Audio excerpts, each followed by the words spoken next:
Hammaga assalomu alaykum. Hamma sog' salomatmi? Demak, darsimizni boshladik. Bugungi darsimiz konus mavzusi. Demak, konus mavzusini bir boshidan ko'rib chiqamiz. Konus nima? O'zi aslida deyilsa, ko'pchiligimiz hayotda ko'rganmizmi yo'qmi? Shu shaklda bo'ladi. Ya'ni asosi doira va xo'p, uchi uchli bo'lgan jism. Xo'p, buni nimalarda ko'rishimiz mumkin? Xo'p, Qorbobo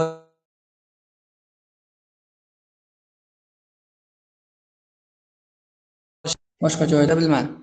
Endi boshladik. Buni qanaqa qilib o'rganamiz, nimalarni o'rganamiz degan joyi bor.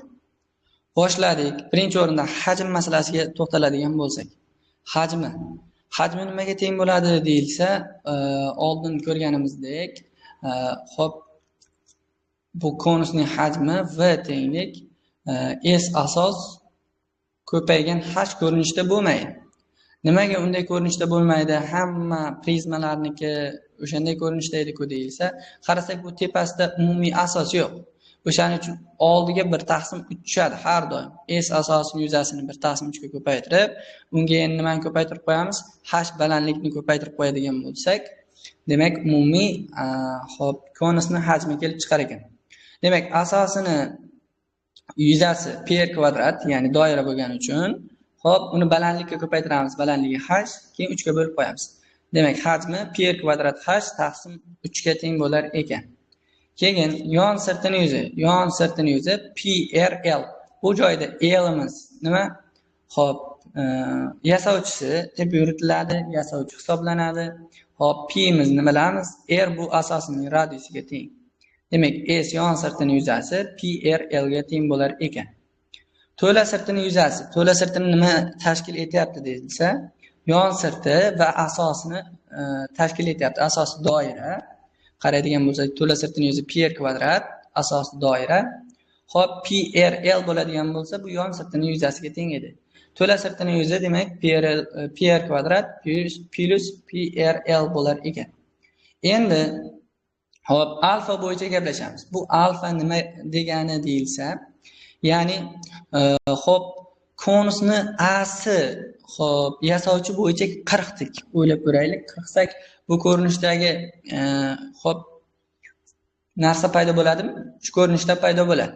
Endi umumiy alfa burchak shuni nimaga teng deyilsa, umumiy alfa burchagimiz nimaga teng degan savolimiz bor.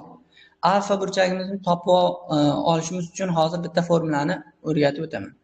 Demak, bu asosini xo'p, aylanasi, ya'ni doirasi. O'shanda qaraydigan bo'lsak, BS yoy umumiy asosining aylanasining uzunligiga teng bo'lsagina, xo'p, umumiy qoplaydimi?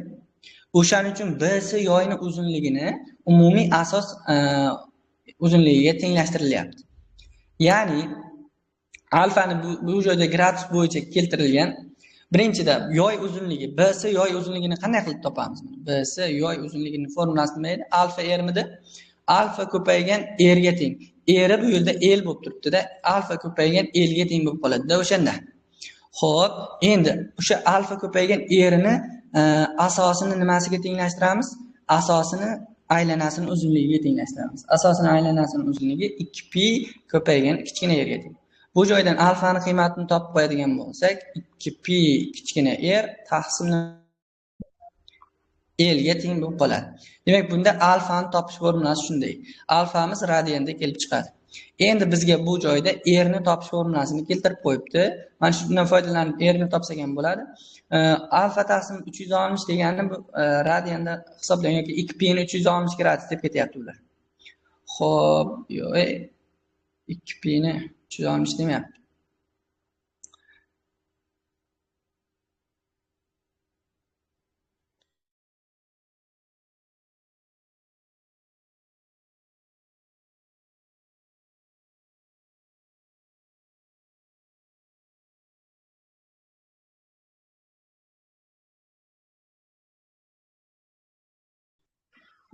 Bu joyda hisoblashda ozgina xatochiligi bor ekan. Bu xato narsa.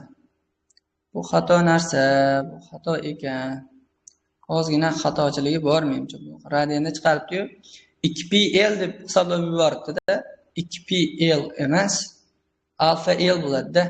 Radiusi tepasi l dan yoyning uzunligi alfa r edi. O'shanga qo'yib topishimiz kerak. Qisqasi bu formulamiz to'g'ri javob. 2p taqsim l. Endi keyingisiga o'tamiz. Xo'p, endi misollariga qaraydigan bo'lsak, birma-bir misollar haqida tushunib o'taveramiz. Birinchi misolimizga e'tibor qaratib turamiz. Birinchi misolimizda hajmni toping deyilgan. Hajm formulasiga qo'yib qo'yamiz. 1/3 ko'paygan s asosining yuzi nimaga teng edi? Pi r kvadratmidi? Mana pi ko'paygan r kvadrat. 2 ning nimasi? Kvadrat. Ko'paygan hashimiz 6 ga teng. 3 bilan 6 ni qisqartiradigan bo'lsak 2, 2 ning kubi bo'lib qolar ekan. Demak 8 pi degan javobimiz to'g'ri hisoblanadi. Keyingisi, hop, ikkinchisiga qaraydigan bo'lsak, yon sirtining yuzi so'ralgan bizga. Yon sirtining yuzasini topishimiz kerak. S yon sirtining yuzasi nimaga teng edi? Pi r l ga teng edi. Bu joyda pimiz ma'lum, asosining radiusi 4 ga teng, elimiz nimaga teng? Elimiz endi noma'lum. Endi qaraydigan bo'lsak, elni topib olamiz-da bu yerdan. 45 gradus bo'lsa, bu joyimiz ham 45 gradus bo'ladi. Teng yonli bo'lganidan balandligi ham 4 ga teng bo'lib qoladi. O'z-o'zidan Pifagorga ko'ra bu yog'imiz 4 ildiz osti 2 ga tengligi ma'lum bo'ladi. Demak, elimiz 4 ildiz osti 2 ga teng bo'ladigan bo'lsa, javobimiz 16 ildiz osti 2 pi bo'lar ekan. Xo'p, keyingisi 3-misolimizga e'tibor qaratamiz. 3-misolimizda ABC muntazam uchburchak debdi. ABC, ya'ni bu nima desak bo'ladi? Yasovchi uchburchak. Xo'p, muntazam uchburchakdan iborat ekan. To'la sirtining yuzasini toping degan. Muntazam uchburchak bo'lsa nima bo'ladi? Hamma yasovchisi 6 dan, umumiy B'si ham 6 bo'lgani uchun 3 dan bo'linib qoladi. Demak, asosining radiusi nechaga teng ekan? Asosining radiusi 3 ga tengligi ma'lum bo'ldi. Endi bu A dan nimaga? O nuqtaga bitta balandlik tushiradigan bo'lsak, bu h balandlik deb qarasak, h balandlikni topib olsak bo'ladi-da. Xo'p, bitta katetimiz 3, gipotenuza 6. H ning kvadrati yo yon to'la sirtining yuzasi deyaptimi? To'la sirtining yuzasi nimaga teng edi? Boya ham ko'rib o'tdik. Pi r kvadrat qo'shilgan pi r l midi? Shu balandlik kerak emas ekan. Pi r kvadratimiz 3 ning kvadrati plus pi, hop, rimiz 3, limiz 6. Hisoblaydigan bo'lsak 27 pi chiqar ekan. 27 pi degan javobimiz to'g'ri javob hisoblanadi. Xo'p, keyingisiga e'tibor qaratamiz. 4-misol. 4-misolimizga qaraydigan bo'lsak, yasovchisi 2 ildiz osti 5 ga tengligi ma'lum, hajmimiz noma'lum ekan.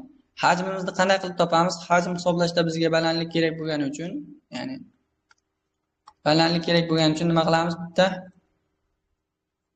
balandligimiz ham balandlik bo'lib qolyapti-da. Hop, balandlik kerak bo'lgani uchun bitta balandlik tushirib oladigan bo'lsak. Mana balandlik 2 ildiz osti 5 ga teng, 2 ga teng. Pifagorga ko'ra topadigan bo'lsak, bu joyimiz 4 ga tengligi ma'lum bo'ladi. Demak, balandligimiz 4 ga tengligi ma'lum bo'ldi. Endi balandligimiz 4 ga teng. Hajmimizni qanday qilib topardik? Hajm tenglik 1/3 ko'paygan. H balandligimiz 4, hop, radiusning kvadratimidi? Radiusning kvadrati 4, hop, ko'paygan pi edi. Hisoblaydigan bo'lsak 16/3 pi degan javobimiz kelib chiqar ekan.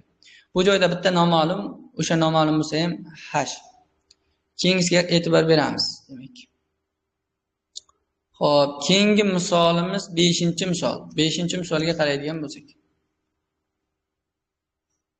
Hop. 5-misolimizga qaraydigan bo'lsak, nima berilgan bizga? Umumiy burchagi berilibdi 60 gradusga teng va yasovchisi nechaga teng? 4 ga teng bo'ladigan bo'lsa, bizga asosining radiusi so'raldi. Boyagidan foydalanaylik. AB yoyning uzunligi asosini hop, aylanasining uzunligiga teng deydigan bo'lsak, AB yoy uzunligi nimaga teng edi? Alfa r deb topganmidik mana. R 4 ga teng. Hop, 60, ya'ni radianda hisoblaymiz. 60 gradus taqsim 360 gradus. Hop, 360 demaymiz-da endi. 60 gradus taqsim o'shani 180 deymiz-da. Radianda hisoblamoqchi bo'lsak. 180 gradus. Hop, yoki birdan yozib ketaveraylik, ko'pchilik tushunadi endi. 60 gradus degan radianda hisoblaydigan bo'lsak, pi taqsim 3 o'sha. Pi taqsim 3. Ko'paygan erimiz 4 ga teng. Qaraydigan bo'lsak, eslovchi 4 bo'lib turibdi. O'sha asosini, demak, aylanasini uzunligiga teng bo'ladi. Bu joydan pilar qisqarib ketadigan bo'lsa, 2 bilan bu ham qisqarib ketadigan bo'lsa, erimiz 2 taqsim 3 ga tengligi ma'lum bo'ladi. Ya'ni bu yerdagi asosiy narsa nima? Asosiy narsa shu AB yoy uzunligi asosini aylanasini uzunligiga teng degan xossadan foydalanib ketdik. Xo'p, keyingilarga o'tamiz. Keyingisi 6-misolimizga e'tibor qaratamiz. 6, 7-misollarimiz bor ekan. 6-misolimiz nimadan iborat?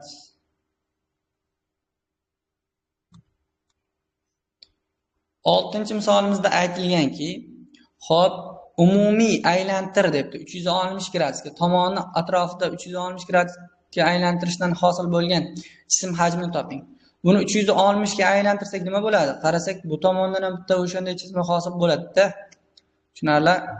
Hosil bo'lib, shunday chirpiroq qilib aylantirsak, bitta chizma nima qilinadi? Chiziladi. Ya'ni bitta konus paydo bo'ladi-da. Konus paydo bo'ldi. Ko'pincha o'sha konusni paydo qilish uchun 90 gradus burchak ostidagi, ya'ni to'g'ri burchakli uchburchakni xo'p bitta katet 90 gradusli katetni atrofida aylantirishadi. 6 uchligi ma'lum. Endi qaraydigan bo'lsak, radiusi nechiga teng ekan? Radiusi 3 ga teng ekan, balandligi 6 ga teng bo'lgan nima? Xo'p, konus. Buni hajmini topib qo'yadigan bo'lsak, nimaga teng bo'ladi? 1 taqsim 3. S asosimiz nimaga teng? S asosimiz pi r ning kvadrati, ya'ni 3 ning kvadrati. Ko'paygan h'imiz 6 ga teng bo'ladi. 3 ning kvadrati 9, 9 kere 6 necha? 54. 54 ni 3 ga bo'ladigan bo'lsak, demak 18 pi degan javobimiz to'g'ri javob hisoblanar ekan. Keyingisi 7-misolimizga e'tibor qaratamiz. Shaklda xo'p, deymi? O'zak shaklda bir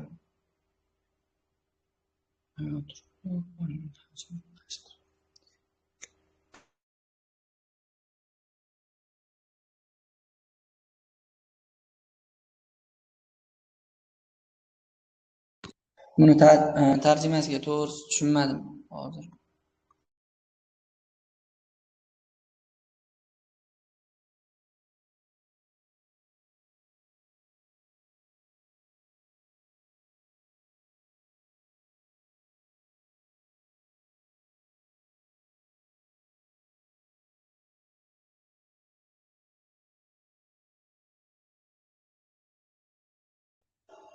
Menimcha shu yarim doirada aytilyapti, yasalgan xo'p, bitta konus bor. O'sha konusni hajmini so'rayapti. Menimcha, ya'ni men bilmadim.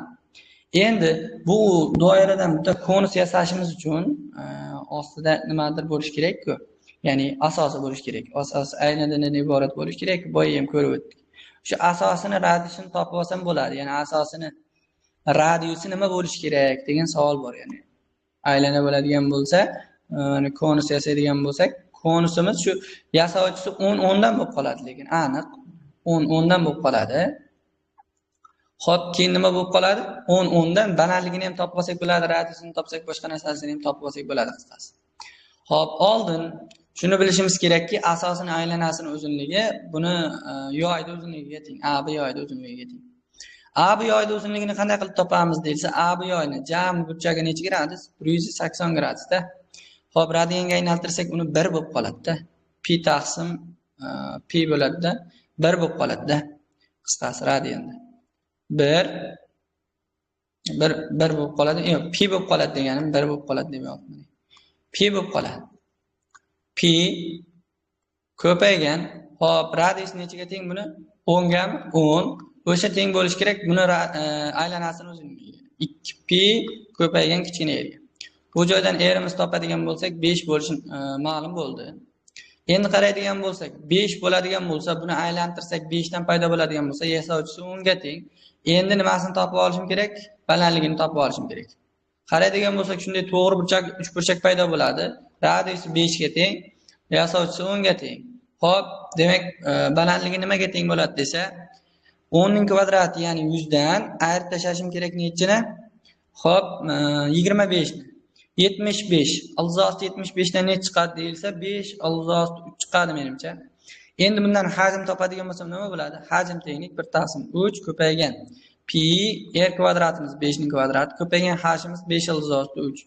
Mana shuni hisoblaydigan bo'lsak menimcha 125 ilzosti 3 pi taqsim necha bo'lib qoladi?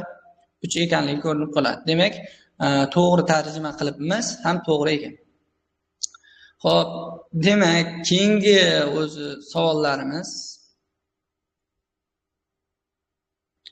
Xo'p, qaraydigan bo'lsak, endi keyingi darsimizda xudo xolasa konus bo'yicha yetarli qoidalar shundan iborat. Kelasi darsimizda piramida katta bo'limni boshlab yuboramiz. Endi bu konusning yetarlicha bizga berilgan misollari bor. O'sha misollarni ham ishlashimiz kerak. Uni ham nasib bo'lsa ertalab Telegram kanalimizga tashlab qo'yaman. YouTube kanalimiz ham bor. Unga obuna bo'lishni unutmang. Iloji bo'lsa layklar bosishni unutmang. Izohda kommentariylar qoldirishni ham unutmang. Xoh tanqidiy nazarda bo'lsin. Hammasini to'g'ri ko'rib chiqamiz. Ya'ni xatolarimizni tiklashga harakat qilamiz. Demak, bizga hozir kerak bo'ladigan vazifalar. Konus vazifasini ko'rishimiz kerak. Kecha silindrni tugatdik. Buni ham ko'rib qo'yishni unutmang. Misollari juda ajoyib bo'lgan misollar bor edi. 16 ta misoli bor. Endi konus masalalariga e'tibor qaratamiz. Demak, konus masalalariga e'tibor qaratadigan bo'lsak, oxirida demak ozgina murakkabroq bo'lgan masalalarni ko'rib o'taylik. Voya ko'rdik.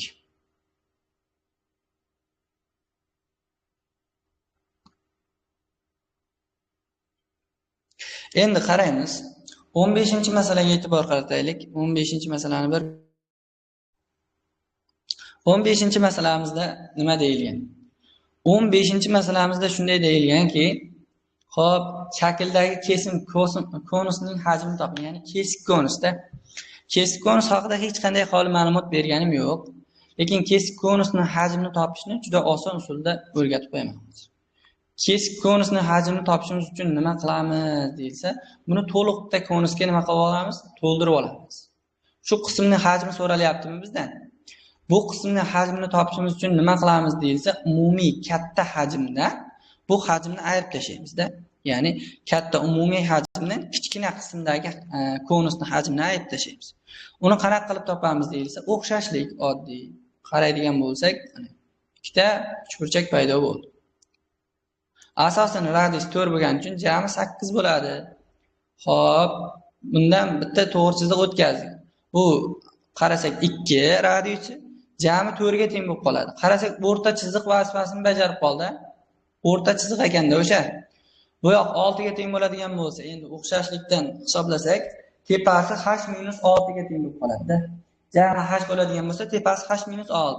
O'xshashlikdan nisbat qiladigan bo'lsak, o'sha h-6 ni umumiy h ga nisbati, ya'ni balandliklar nisbati, xo'p, mos tomonlari nisbatiga teng, 4 ni nimaga nisbatiga teng? 8 ga nisbatiga teng. Bu 1/2 bo'ladigan bo'lsa, 2h-12 imiz teng bo'lib qolar ekan h ga.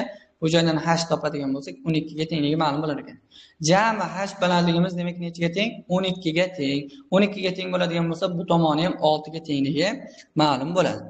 Endi bu kesik konusning hajmini topishimiz uchun f hajm tenglik v katta konusning hajmidan ayirib tashlaymiz. Bu v kichkina konusning hajmi. V kichkina konusning hajmini ayirib tashlasak, kichik deb qo'yaylik, 2 deb qo'yaylik. Va kichkina konusni hajmini ayirib tashlaydigan bo'lsa, kelib qoladi. Katta konusning hajmi 1/3 ko'paygan pi r kvadratimiz 4 ning kvadrati, xo'p, 16 menimcha. Ko'paytirilgan hashimiz jamimiz 12. Uni ayirib tashlaymiz. 1/3 pi, xo'p, keyin tepada r ning kvadrati 2 ning kvadrati ko'paygan h balandligi 6 bo'lib qoldi. Endi hisoblaydigan bo'lsak, xo'p, tepamiz nechini berar ekan? 16 ko'paygan 12 dan ayirib tashlashimiz kerak 24 ni. Yo'q, bo'lib olaymi? Yo'q, 4 bo'ladigan bo'lsa, yo'q 2 bo'lib qolyaptimi? Ya'ni 64 dan ayirib tashlashimiz kerak ekan 8 ni. 56 bo'lib qoladimi? 56 pi degan javobimiz to'g'ri javob bo'lar ekan. Yo'q. Ha, to'g'ri. To'g'ri hisoblanadi. Demak, 56 pi degan javobimiz to'g'ri javob bo'lar ekan. Kesik konus masalasi kelsa ham xuddi shunday ko'rinishda ishlasak bo'laveradi. Keyingi masalalarga e'tibor qaratamiz. Hop.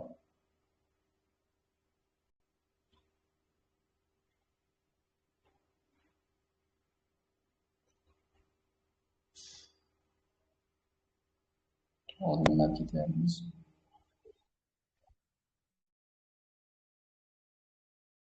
Hop.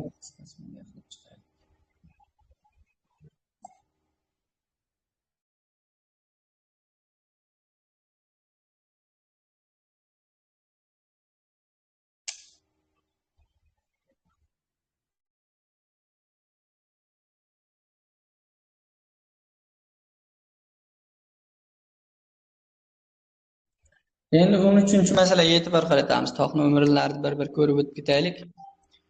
13-masalaga qarasak, 13-masalamizda bunday berilgan. Xo'p. Demak, berilibdiki, shaklda AB'si uchburchak bor.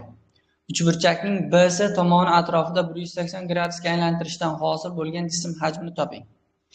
B'si tomoni atrofida 180 gradusga aylantirishdan hosil bo'lgan jism hajmi nimaga teng bo'lib qoladi deyilsa, bu xuddi shunday boya bittasini ishladik menimcha namunaviy misolda ko'rinishda bo'ladi.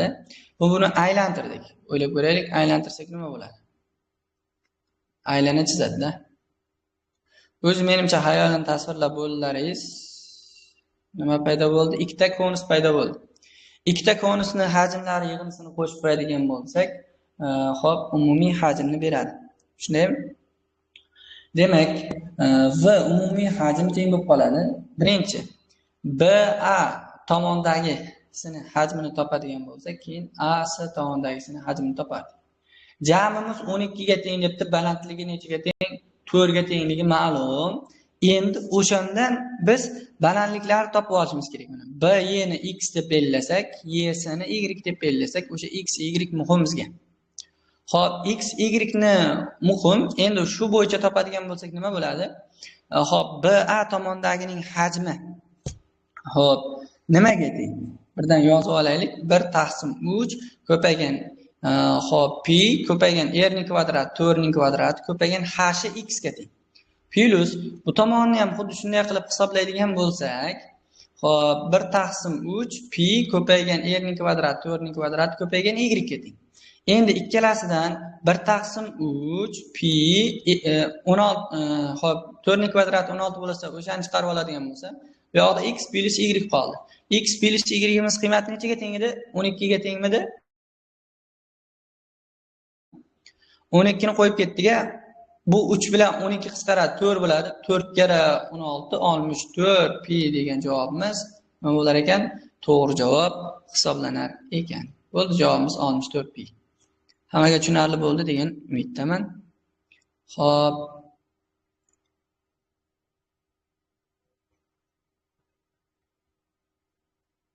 Keyingi misolimizga ham bir qarab o'taylik. 11-misol shu bilan yakunlaymiz. Xo'p, 11-misolimizda quyidagicha berilgan kubning ichiga joylashtirilishi mumkin bo'lgan eng katta hajmli konus asosini yuzini toping. Xo'p, eng katta nimali?